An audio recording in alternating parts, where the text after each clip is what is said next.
What's your relationship status with money? Let's dig in and find out. Broadcasting from the Subaru of Gwinnett Studio at the Gas South Convention Center in Duluth, Georgia, it's time to design your life on Status Life with Leta. Status Life with Leta is presented by Derek Hays Law at 404-777-HURT and by 5 Strands Affordable Testing. Invest in your health at 5strands.com. Oh, here we go. Hey, I am here, Leta Brooks Hays. You don't normally hear my voice first because my host of the show, the lovely, amazing, my wonderful husband, Derek Hays, is not here today. I have a guest in studio, Miss Kristin Andree. Kristin, I'm going to introduce you. Hello. Good morning. Hello. I miss Derek. It's you and I today. Last time, but we'll right? still have fun. We're going to have here. We all 3 had fun. So now he's missing. So Derek had to be in court today, and that is not something that you can move around. No. Very important when you get on a calendar, a court calendar. I'm learning a lot because I also do all the social media marketing and community relations for the law firm in the spare time that I have, which is not very much, but yes, I've learned a lot about law in general, personal injury law, just the way the process works. So when he said, I'm double booked, we have a podcast today and I have to be in court, being in court with his client definitely takes precedence. Yes, it does. He's good to his clients. He's really good. So He really is. Yeah. You said a term last night that I had not heard, and touch points. Right? Yeah, touch. He's very high touch. He's very high touch. And I don't know. I've never heard that. And I went, he absolutely is.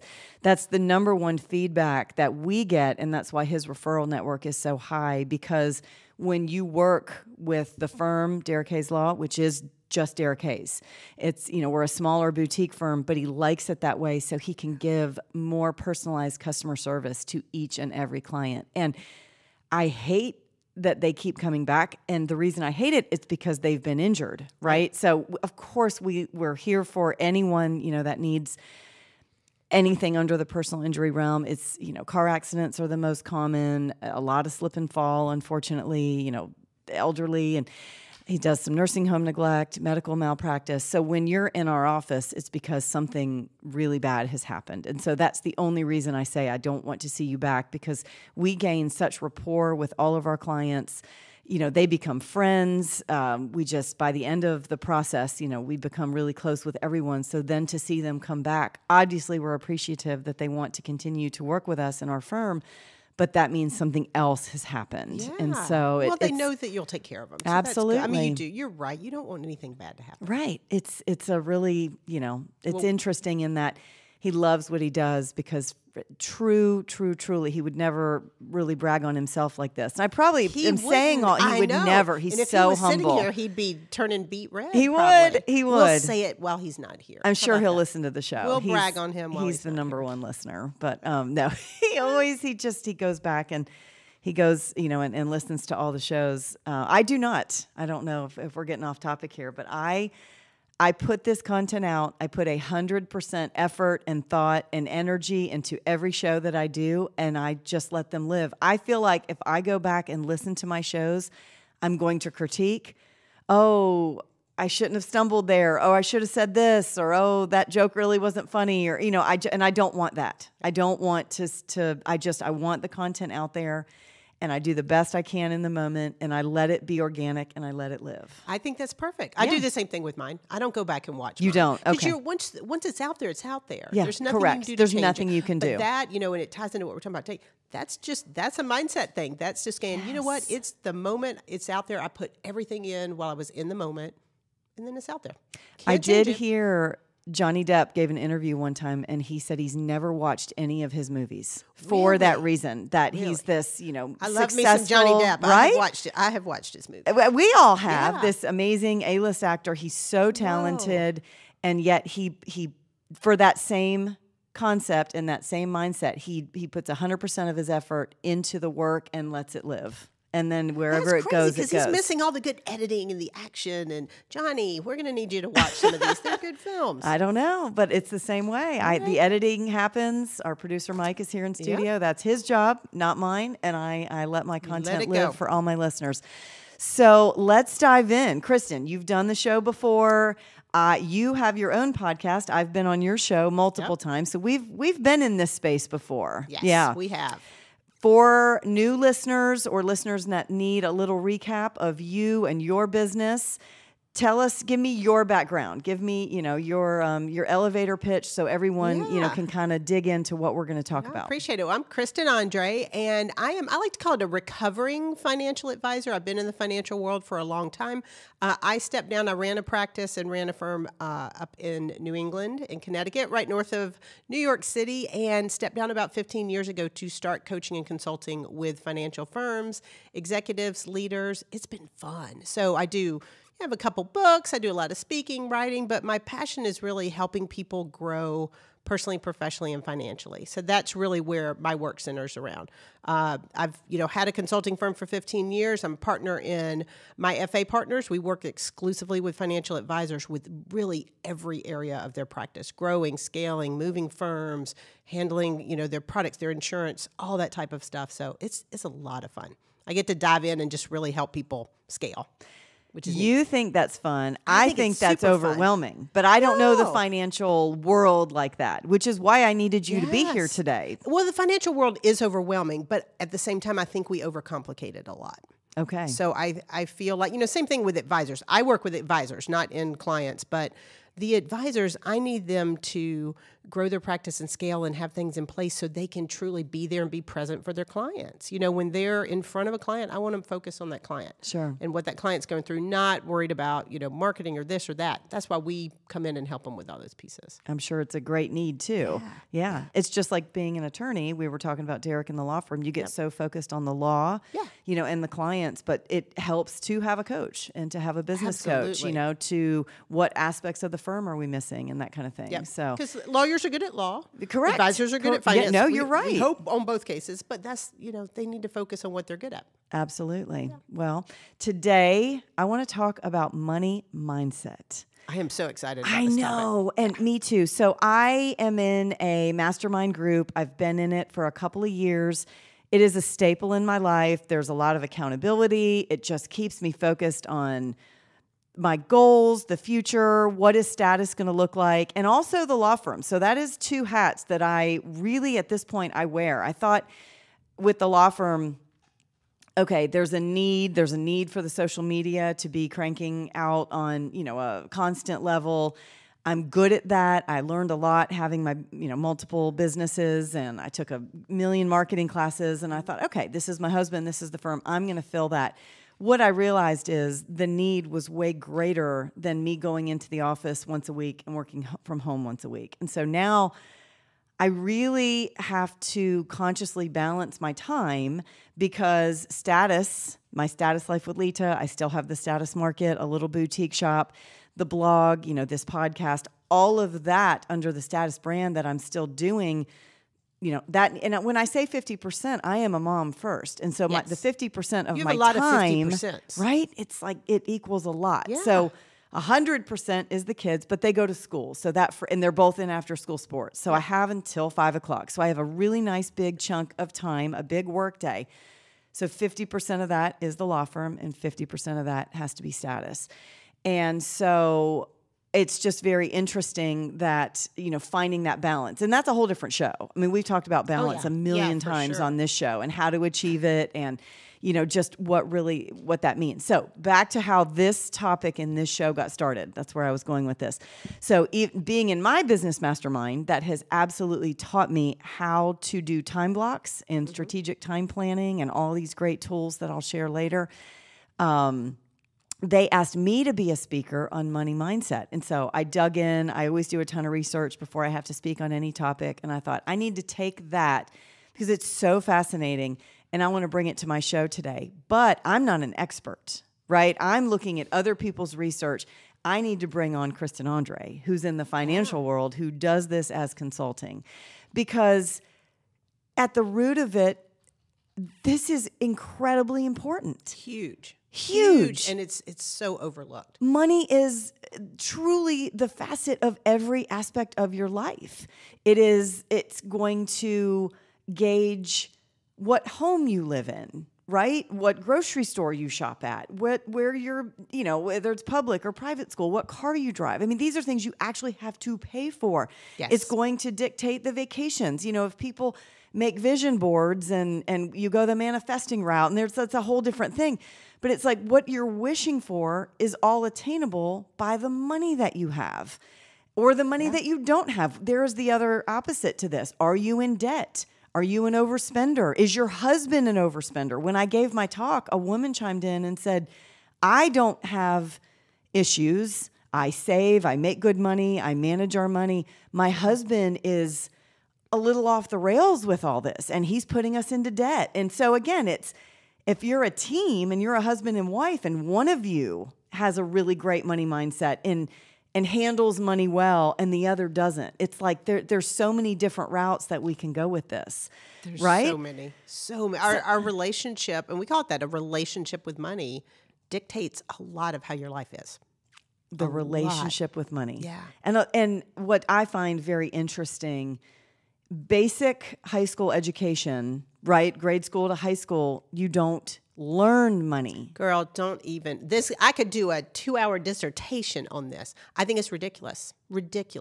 That they don't teach it. I think it's horrific that they don't teach it. I mean, we're teaching calculus and pre-calc and physics and I love physics and chemistry. I'm totally a nerd like that, but you're not going to use calculus. I took Calc 2. I've not used it once, and I was in finance. Right. But we don't teach basic financial education. It's baffling to me. That would be a whole nother show. But it and I will say for me personally, but I think that's why kids having are all in the trouble. having all the businesses, having the interior design firm, multiple retail stores. Yeah. And having to know that accounting. And yes, there's someone who does my end of year taxes, but you still have to balance your books and, know what's coming in and out, your profit and loss statements, all those things. It was 100% self-taught, truly. Yes. And it was grueling. And so I am coming into this having a different money mindset. I don't know. We'll tap into mine in just a second, but having no financial education, having, no classes in it. My degree was art with interior design, and there wasn't a lot of business courses. And, a lot of people will say, what would you tell your younger self if you could go back? For me, I always have the same answer. I would take finance classes. I would take business classes and finance classes to be an entrepreneur, right? Oh, for sure. That is the route that I went. All right, so let's dive into what money mindset is. Like, what are we really talking about? If someone says, I don't know, what does that mean to you when you hear that as a term? Money mind, like I said, it goes back to the relationship you have with money. Mindset is how you think about something. How, when it comes into your mind, what emotion is behind it. It can be positive or negative. Some people are thinking great things about money. They're very abundant with their money mindset. Other people are very scarce. They might have a lot of debt. They may be worried about taking on debt. There's a lot of facets that go into what our mindset is around money. And that's the part that we get to really dive into, is figuring out those pieces. But most people don't take time to sit with it. And it's just an easy question. What is your relationship with money? What do you think about when you think about money?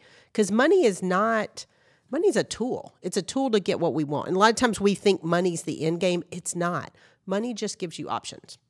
And your relationship with money is really a big thing, because all money does is amplify who you already are. And what I mean by that is, if you are a horrible person and you make a ton of money, you are probably going to do horrible things. If you're a good human and you make a ton of money, you are probably going to give back and be abundant and be philanthropic. Mm-hmm. So money is an amplifier for who we are as a person, which is why it's so important to understand our relationship with it and what are we going to do with it and why is it important. I feel like a lot of people have that. I believe everything that you just said, but I think people feel, if I get money, that where they sit in lack. If I get money, this will be better. If I get money, I will give more, or I will. But that's truly not it. It's not it. And I would challenge people. I mean, if you're sitting here going, "Oh, yeah, if I had more money, I would really challenge you to sit on that, because what would you do with it? Because you think you would do, but the habits are what's behind it. You know, mindset's one thing, but our habits dictate what we do with it. So if you're a spender and you get more money, you're probably going to spend more. This is where financial advisors end up doing a lot of their work, is really helping their clients with, you know, what is your relationship with money? What are you going to do when you make more, get more, that type of stuff? Because it doesn't necessarily mean you're going to save more or give more. If you weren't given before, you're probably not going to give when you get a ton. Hopefully, yes. But people can change. I always think people can change, but that's why it's important to understand what your relationship and mindset is. So as things start to amplify, as your business does better, as you grow in your career, as you learn more about money and start to save and get more, then you make the right choices. You're choices changing that the align habits. with you. I mean, I just Correct. had the biggest light bulb go off when you said that, because it's your spending habits, it's your saving habits, it's, you know, everything that is kind of built around that. So as an advisor, you're actually helping them change the habits and recognize it and bringing some of this stuff to light. Right. And you know, roles as an advisor, the advisors we work with, their clients are great, you know, and their role is not to tell them what their habits should be, is to say, all right, tell me what your goal is. The first question I always ask anybody, my clients, my advisors, everybody, is, what do you want your life to look like? Just tell me about life. I don't want to know your business, because I want to know where you go with that question. Okay. So if I say, Leta, what do you want your life to look like? The first thing you tell me is important. If I keep probing and say, well, what else do you want? What else? Then you really get into it. That's when we can figure out, okay, how do we make that happen? Once we know what you're going towards, what you're running towards, and know we can help make it happen, that's where the money comes in. All right, what's it going to take to get there? But too many times people do it backwards. They're like, I need X amount of money, and they haven't really thought about, what does that look like? What is it, when I get that, what am I doing with it? I want you to think about that well before you get your hands on that, which is why, you know, I'm obsessed with you'll appreciate this as a designer. I'm obsessed with HGTV. Okay. Love it. Love it. And they have that lottery dream home. Yes. Right? Have you seen that show? So these are people that win the lottery and they go buy this big old house. And sometimes people surprise me. I'm like, oh, they won $8 million and they're buying a $400,000 house. Sure. I'm like, okay, fiscally responsible. But sometimes people are blowing it all. And you'll hear that. You hear the statistics of lottery winners are that they're broke super quick. It's because they never address the mindset and the habits behind all that money. So they went through it the way they would have if it was $10,000. That's very true. Wasn't there another show, The Lottery Ruined My Life? Probably. I didn't see Something that one. like if it wasn't on that. HGTV, Yeah. I probably didn't see it. I know. No, that's a really fun show. Yeah. And I really love to watch it and just see, you know, where, you know, what their life is going to look like and the homes they choose. I know that's really fun. All right. So I have a little quiz here. This came out of the talk that I did. You don't have to answer it. This is one of those quizzes that everyone that you're listening, I want you to answer true or false to yourself so you start to get an idea of where your money mindset is as Kristin and I really go through this a little bit deeper. Okay, so this is just the awareness. This is an awareness quiz. Okay, so it says, to help you determine whether you have a positive or negative scarcity or abundance, right? Money mindset, answer the questions below as either true or false. I am fearful of my finances and feel anxious just thinking about it. True or false? I don't feel in control of my money. I feel pessimistic about my financial future. I feel intimidated by money and how others handle theirs. I fear I'll never understand my finances or learn to manage it. I tend to procrastinate with financial decisions or actions. I don't know how to grow my wealth, and I don't think I ever will. I only deserve what I currently have and nothing more. I will never reach my financial goals or get out of debt. Money will never be my friend. Dang. Those are powerful. I know. I'm sad. Like, y'all, those are big questions. Yeah. But they're all like, I got heavy hearing them. Like, I'm sitting here going, oh, yeah. Yeah. And there's a lot. I mean, there's a lot in there that I just think, yep. I think I could. Some of mine is I feel intimidated by money.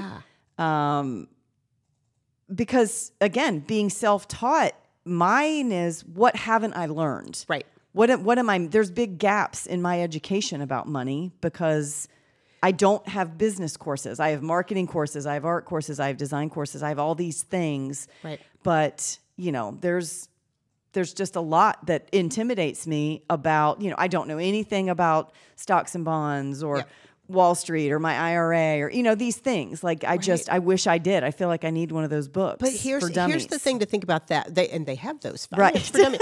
But here's the thing, those questions, they're good and they're heavy. And right. my challenge for those of you guys listening was if you answered yes or true to any of those questions, find a person that can help you. I mean, that's what an advisor does. I don't know a lot about the legal field. I know some about medicine, but I'm going to go to the experts. Right. So finances are just so scary. Like if you hurt your knee, you are not going to read a book or take a course. You're going to go see a doctor. You're going to see an orthopedist and say, what did I do to my knee? Right? Same thing here. But for some reason, when it comes to money, we have this stigma where like, I don't want to talk about it. Because we were always taught, don't talk about it. Right. I grew up. You can't ask people about it. People. Yes. No one talks about what they make. I mean, I grew up in I was in finance. I was in the medical field before I was in finance. But I was in finance. My dad was in finance. My brother is in finance. So it was a very common discussion around our house. But even with that, there were things I didn't know. So you've got to seek out the experts. And they don't have to be a big expert. You can learn on your own, but the main thing is to have the discussion. So if any of those questions that Leta just read were true, as y'all are listening to this, you've got to say, all right, who knows this stuff that I can get with, that I can ask these questions to? All right. What do you think is the root cause of a scarcity mindset? Honestly, I think it varies person to person. I feel like for most people, when it comes to money, the root cause of the scarcity mindset is just because they don't know what they don't know. They don't know the answers to the questions. They don't know how to make money. They're afraid they're going to lose it if they make it. Or they just haven't been exposed to something. I think a lot of it comes from our childhood. I really do. I agree with that. I mentioned that my dad was an advisor, brother, myself were all advisors. So we had these discussions. That doesn't mean we grew up the same. My brother was a saver.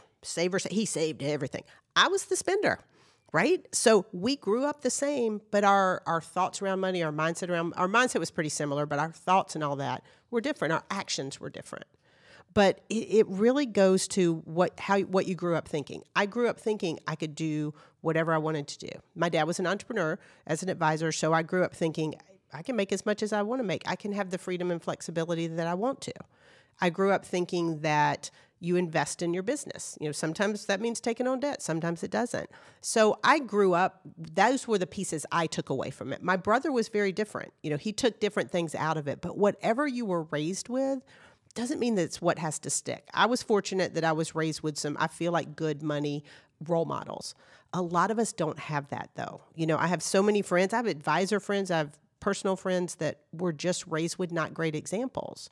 So find those good examples. Because I think to answer your question, the number one reason for the scarcity mindset is the lack of exposure. Yeah. They haven't really seen it work. Sure. Or they saw something bad happen with money. Money doesn't have to be bad.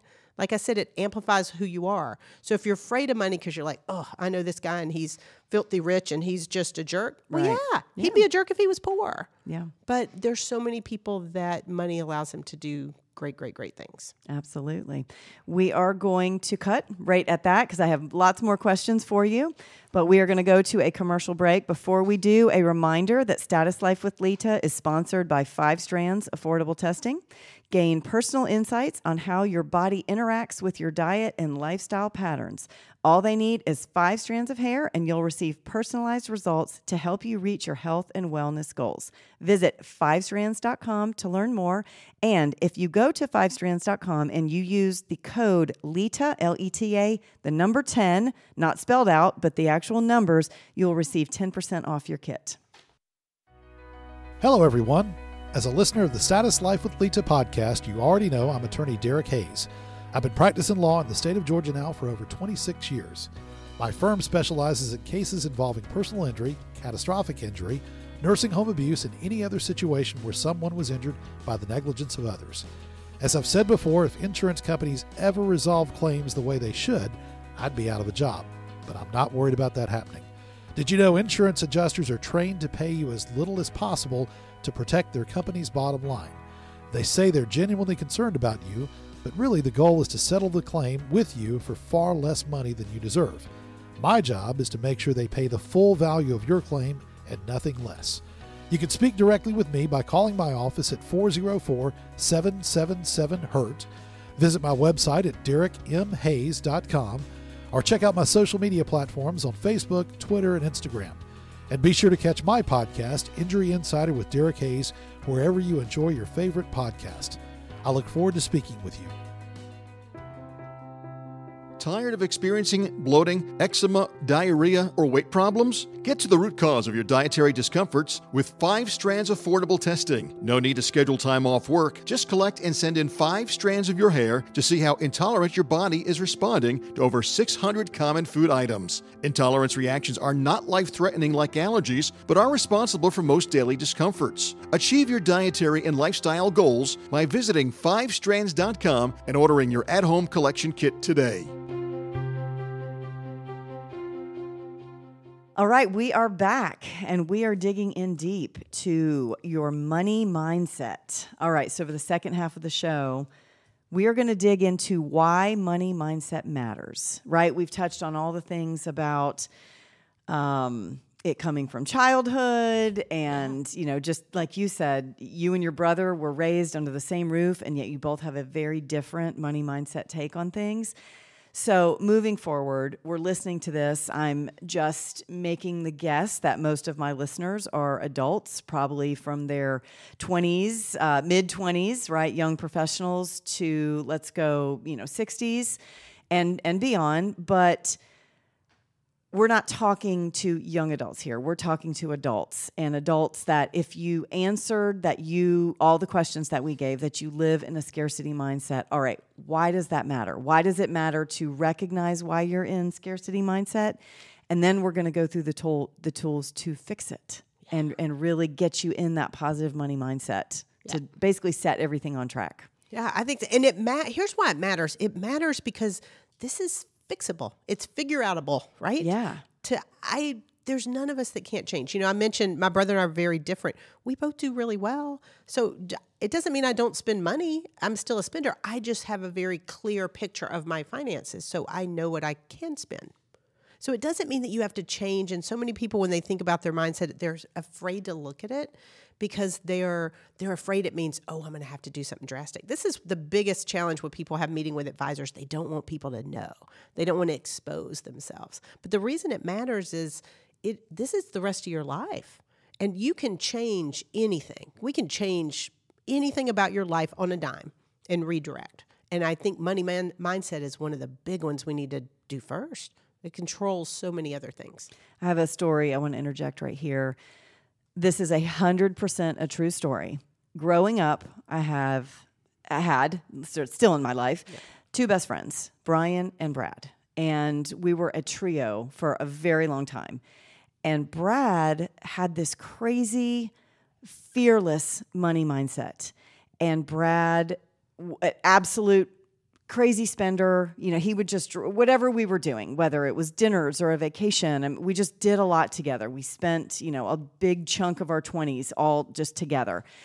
And we were just astonished what he would spend and how he would spend it, but he would spend it without abandon. And I'm not talking about spending. I'm talking about his mindset.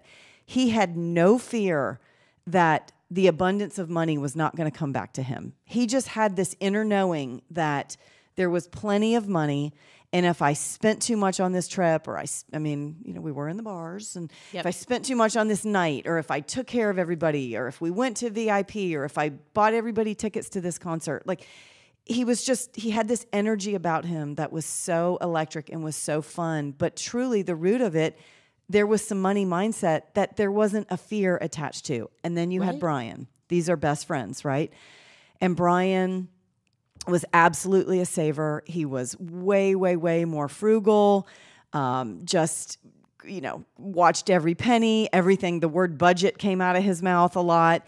And what was really interesting was the way that they grew up. I'm not talking about their childhood. I'm talking about their from high school to college experience. Brad didn't go to college. He immediately went into the workforce and just lived his life without abandon. And Brian took the more traditional route and went and got a degree and did his internship and graduated and started at entry level and worked his way up through his career. And so you have Brad. Now we jump 25 years ahead. You have Brad, who is a multi-million-dollar millionaire at this point in his life. The cars, the house, the trips, still lives his life with this money mindset that there is no fear about money. He just has this confidence about it. Money just attracts to him. And now Brian, again, took the more traditional route, but didn't have the mindset behind it, still works on a budget, is struggling in his career. It just completely different. Different quality of life, different earner, different wage bracket. They're still best friends. It's like they're still equals. It was just really interesting to watch the last 25 years. How did Brad do it? How did he come across this level of success? No college education, very little work experience, but he's at the top of his career and his earnings. You see it all the time. Multi-millionaire, and you have Brian who still can't get where he wants to be. Talks about some debt, is not living in the house he wants to live in, won't take vacations, is not living the life he wants, but it all stems from his mindset. So it stems from the mindset, and it also stems from the belief. And mindset is a belief. And that's what it is. Brad was the first one, right? Brad's first. Brad's the millionaire. Brad always believed that he was going to get what he got. Yeah. And he did. He did. Brian believed that he had to be more frugal. And he was. Lack. I like that word, that everything that he lives in lack. Yes. But here's what I'll challenge people on is the belief we have. Belief is a big thing. So we're talking mindset. Mindset and belief are the same thing because whatever you believe is going to happen. This happens with money. It happens with relationships. It happens with marriages, friendships, everything, your career. If you believe that, oh my gosh, I'm not worthy of a great partner, you're probably going to attract a loser, right? Yeah. I mean, let's be real. But same thing with money. If you believe I'm going to have $1 million business. I'm going to have the most incredible spouse. I'm going to have a gorgeous home and great kid. Then you're going to attract that. God, the universe, whatever you want to do, it gets woo-woo, but it's true. Whatever you believe is going to come to you. So you can believe that you'll be successful or you can believe that you'll be broke. Either one. It's and your choice. That is it's your choice. Like I said, this is not a made up story. These two guys are just so we close see it to all the them, time. And Brad absolutely knew and believed to his core that he was going to be a millionaire and he was going to do it. And Brian believed that everything comes from a place of lack. And I just have to work hard and I'm not worthy of this job or that money. And that goes back to how we, the thoughts we have. Here's the thing, we can change our thoughts. We really can. Just because you grew up thinking that or you made it to your 20s or 30s or somebody listen that's 40s, 50s. I mean, I'm in my mid 50s. I can change tomorrow what I'm thinking about things. It's a choice. Our thoughts are a choice. Our thoughts are one of the few things we have control over. We can only control what we're doing in this moment. We can't control the past, which is where, so many people talk about, well, this happened. Yeah, it happened. Move on. Yeah. I mean, it sounds cold and I don't mean it to sound that way, but we have a choice from this point forward. That's it. Right. So you can change and look at, that's one of the tips is find somebody that you appreciate who they are as a human first and foremost, and then what they're doing with their money. Just because somebody's wealthy doesn't mean they're a good human. So right, but absolutely, there are people you can emulate, but it starts with you believing in yourself. All right, so because we've established what it is, why it's so important, how it can guide your life, we're going through all these steps here. So what we need to, we're not ready to wrap up, but the last big point that I think we need to do for everyone is we need to teach them how to change it. For sure. Right? We can say, if we say, okay, you did the quiz, you have a scarcity, maybe you don't have, everything wasn't sitting in scarcity the way you answered those questions, but a few of them were. Maybe you just don't like to look at your finances or you're stuck in a dead-end job, so you feel that you're not worthy of a promotion or you're not getting it, right? Yep. Let's go through some steps and tell all of them how to begin to change that money mindset to get where they want to be. Absolutely. And the first thing is to recognize and challenge your negative beliefs. Okay. So we all have them. I'm a coach. Half of my job is holding the mirror up and challenging people on what they're saying. Do you really? So what I hear you saying is this: you really believe that you don't deserve this. And talking through that and challenging yourself on them. Ask them, is this really true? Okay. So coach me right here. I'm just hypothetical. Sure. So if I said, but I want it, what's the difference in I'm sitting in some debt and I really want that money. I want this off of me, right? But deep down, I probably don't believe I deserve it because I'm not taking the steps to get out of the debt, or it's not happening fast enough. Like, coach me through that. So my first thing is, if you are sitting in debt, and that's very common, the debt is outrageous in this country. It's, I've dealt with that off and on throughout my life, especially with businesses, owning businesses. You take on a lot of debt. My first question is, tell me why you want to be out of it. What would it feel? What would that feel like? It would feel less heavy, for lack of a better term. It would feel more freeing.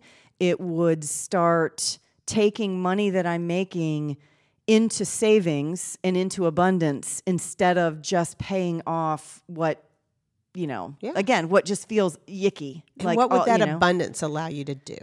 It would allow me to serve more. Okay. It would allow me to support others in a much bigger way. Okay. Like what? Without question mark. Yeah, give me some examples. Well, what would you do with it? Just absolutely feeds my soul to support nonprofits, to be able, I hand out food. Yeah. I What's just your favorite went to City of Refuge. Well, kidney donor athletes. Oh, of course. That's right. Yeah. That's right. Woo, that's my number one. Yeah.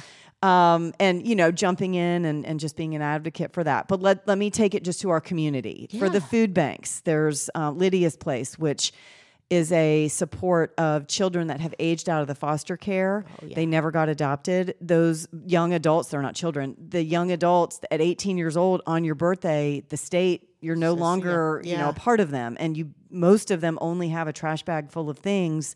And so Lydia's Place helps house them if that's the case, if they need housing, helps get them into college, helps find them jobs. But there's a need. So they get to college, but they don't have any sheets and beds and things for a dorm room. Yeah. So that's all financial. And I would love to pour into that. What I'm hearing is your heart behind that. 100%. That's what you need to connect with. But it's because if you're sitting...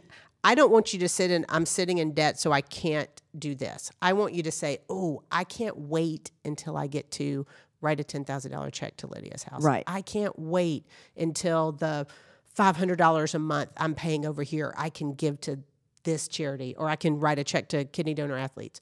Whatever it is I want you to take that money and replace it with something that feels good. Sure. Because the reason people don't like to look at their debt is it feels crappy. Right. It's icky. Yucky. That's it's icky. Right. So figure that as soon as this is gone, I get to do this. Because right now with money, a lot of times there's a have to and a get to, right?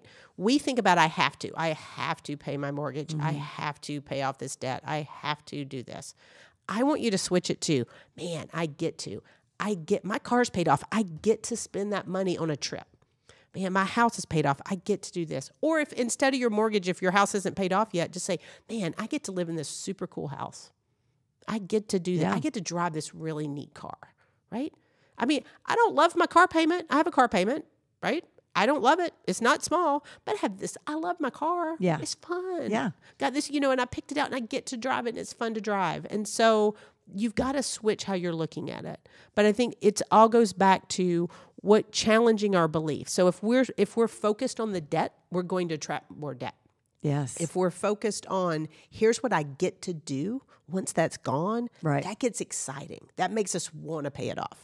No one wants to pull out their Visa bill every month and go, oh, man, I got to write another check. Yeah. But you want to go, man, once this is gone, I get to do this. Yeah. And it doesn't have to be charitable. For you, it's charitable. For some people, it may be, that's just what I would do. I want to buy this. With tons of money. Yeah. That it feeds my soul. And, And there's no right or wrong. The main thing is figuring out where am I sitting negative? Where we're not from a balance standpoint, but where are my negative beliefs? Challenge them and reframe them. Okay. Because we get the choice of how we're framing our thoughts. Most of us naturally go to the negative. Y'all know the negative now. I have so many negative Nellies. I don't let them close to me. Some of them are in my family, but I don't surround myself with negative people, which is kind of tip number 2 is surround yourself with people who are positive. Engage with people, books, content, podcasts like this. Engage with things that are going to help reinforce you choosing the positive beliefs.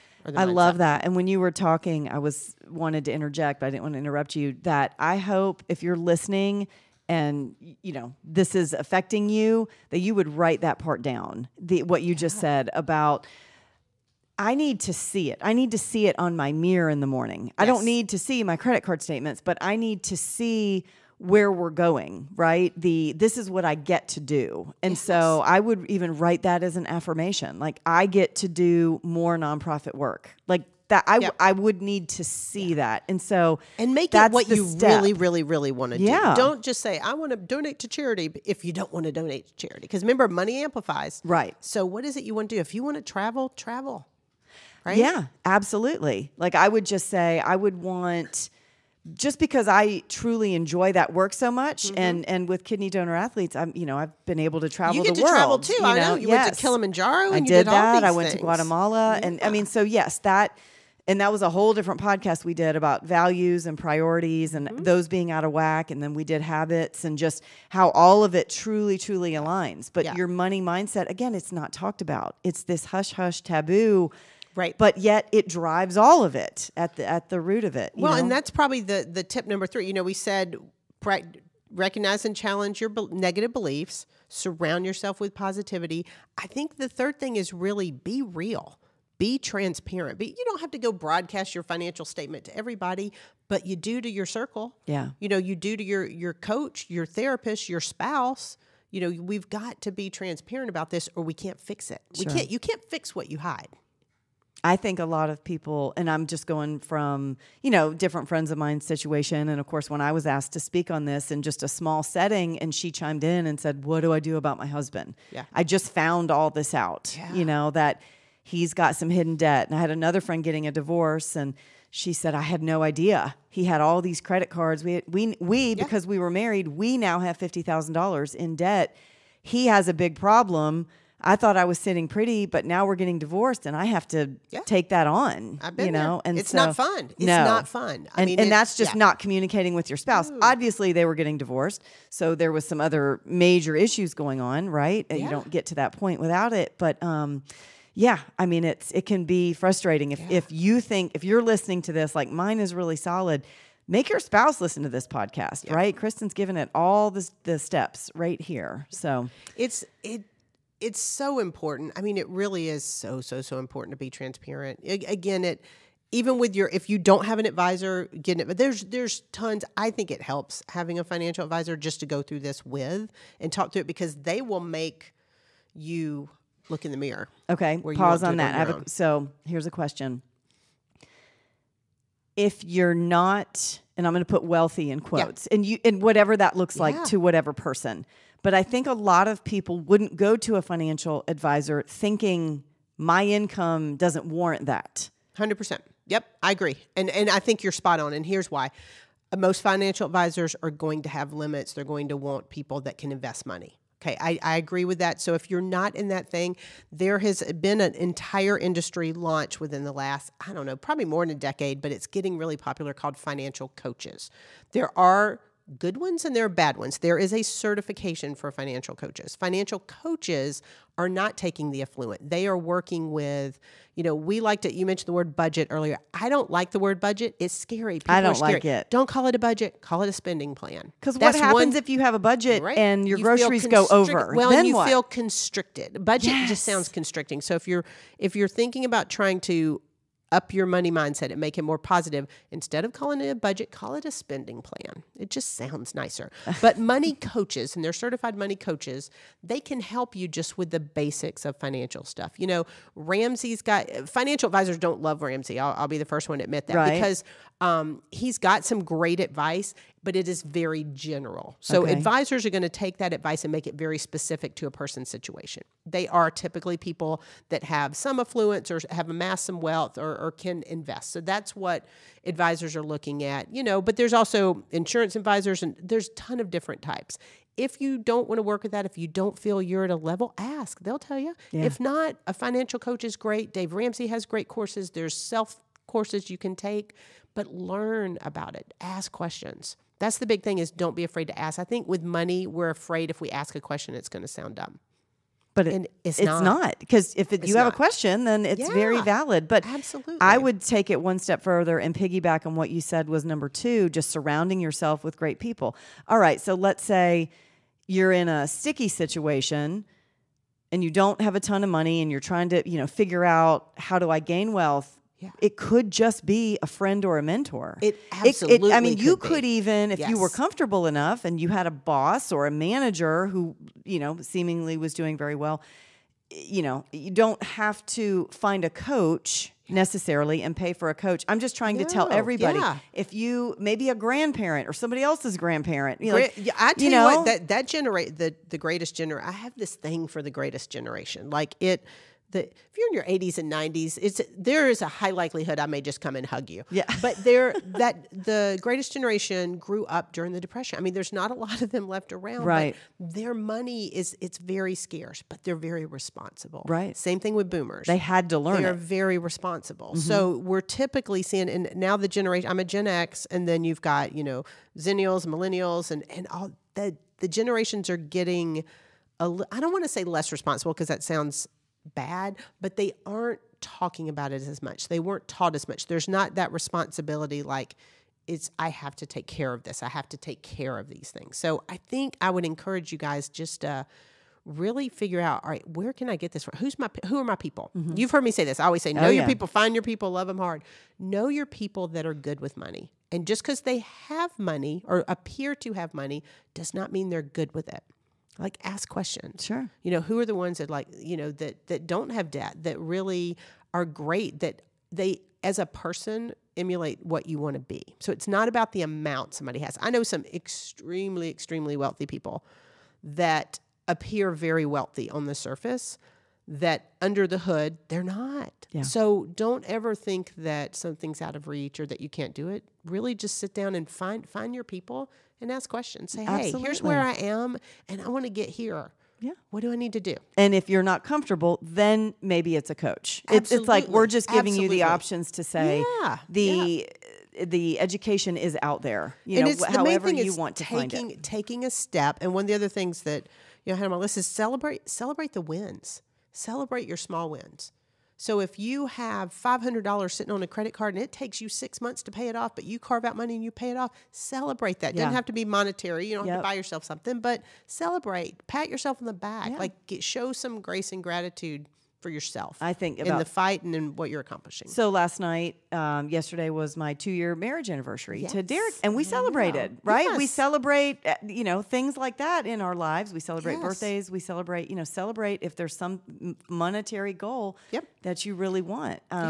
We have a mutual friend and one of our best self sisters, and I remember she posted her and her husband took a little weekend trip because they had paid their children's college, right? Yeah. And I was like, that is really neat. Yeah. I mean, they said, we are proud of ourselves. We did it.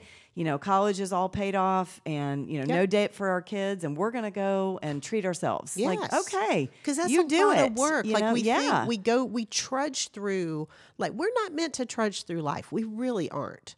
And, most of us that have debt or in debt or have been in debt, we got ourselves here, right? We really did, but we can get ourselves out. Yeah. So and then celebrate. When you make one little step forward, celebrate. Don't go buy things to get you further in that hole. But there are a million small things you can do. There are a million things you can do. Absolutely. All right. What's the final as we begin to close the show here? I think the biggest thing I'd say, and this is, we're talking money mindset, but I'm going to say adopt a growth mindset. And when I say that, I mean personally, professionally, and financially, because this will translate to all areas of your life.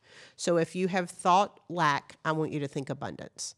If you have thought stagnation, I want you to think growth. A growth mindset means I am focused forward. I mentioned it earlier. We can't change anything that happened. We can't change how we got here. We really can't. We need to own where we are, and we need to do what we can in this moment to make sure we're moving towards what it is we really want. So I think a growth mindset helps with that. Otherwise, if we have a negative mindset, a non-growth oriented mindset, personally, professionally, and financially, we're setting up camp. Yeah. And I tell people this is bad, but I always say, don't live in the suck. Sometimes things just stink. Don't live there. You have a choice all not you're to going to live get there. is more of that. You're just going to get more of that. Yeah. So pack your bags, keep moving forward. Yeah. Great advice. Know your people, love your people. Wait. Know your people, find your people, Find love your them people, hard. love them hard. I love that. There are some you say great, it all the time. I do. And there's just with everything, like with relationships, find the people that you want to emulate. With money mindset, find the people that you're like, man, I've got an advisor friend of mine, Amy, and she's a manifestation queen. That girl, she just has the best attitude all the time. And her clients love her because she's never in lack. She's always like, money's unlimited. Yeah. It really is. I mean, we can print more, right? The government can, but money's unlimited. It's how much of it we're allowing to come to ourselves. So I think if you can stay in that and surround your people that help you stay there, it makes it a lot easier. I love that. Well, Kristin, thank you so much. Of course. So informative. I know you and I could talk all day long. I know that's why we do shows really well together. All right. Anyone listening, if they need your services, they're in finance, they need you as a coach, please, the mic is yours. Tell everyone how they can reach you. Yeah, absolutely. I am, you can find me. My website is myfapartners.com. And then I am on Instagram, LinkedIn, Twitter. I don't use Twitter as much, but Instagram and LinkedIn, I'm all over. So please connect with me on LinkedIn, Kristin Andree, and on Instagram, I'm Andree Group, and would love to have a conversation and see how I can help you. Andree. Yes. We like to make Andree. it confusing by spelling it wrong. I just Andree know Group. it, but then I thought, well, I guess I should say it. Yeah. There was a podcaster, and he wrapped up the end of his show, and he was like, if you have anything... and the way he said his name, I thought, I have no idea how to even spell that. Now, I don't want to reach out to him, but I really, as a fellow podcaster, I'm critiquing other people, and I'm like, no, I really feel like he should have spelled his name because no one's going to reach out to him. That's true. Well, I'm Leta. I have to spell it constantly. Yes. I have to spell my name if I go to Starbucks. I have to spell it anywhere. Starbucks is going to spell it wrong anyway. Can I get your name? Yeah, I mean, I was picking up Papa John's yesterday. I don't know if anyone knows, it was Customer Appreciation Day, so that's what my children ate last night. And they came out and they said, Letty. I don't know who got Leta and decided it was Letty, which is my nickname. But anyway, I get Leta and Lisa. I get it all, but Leta. People just don't get, so I spell it constantly. Yeah. So I am Leta. This is Status Life with Leta. Anything for me, please. It is statuslifewithleta@gmail.com. And blog, the website, the podcast, you can reach me. Again, like Kristin, I am on Facebook. I am on Instagram. I don't do a ton on Twitter, but it is there if you need to reach me. And till next time, till the next great show. Thank you again, Kristin. Thanks for having me. Bye, guys.